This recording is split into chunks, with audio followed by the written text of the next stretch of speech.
தித்தித்திடுமா இல்லை தீ என்ற சொல் சுட்டுவிடுமா அடவும்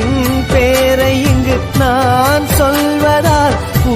பூக்குதே ஆச்சரியமா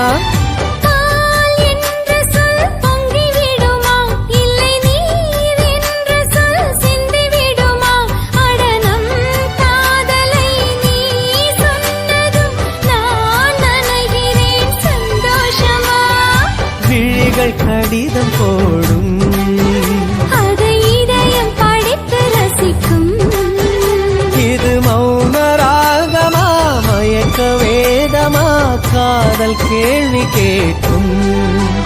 அடியே அனார்களி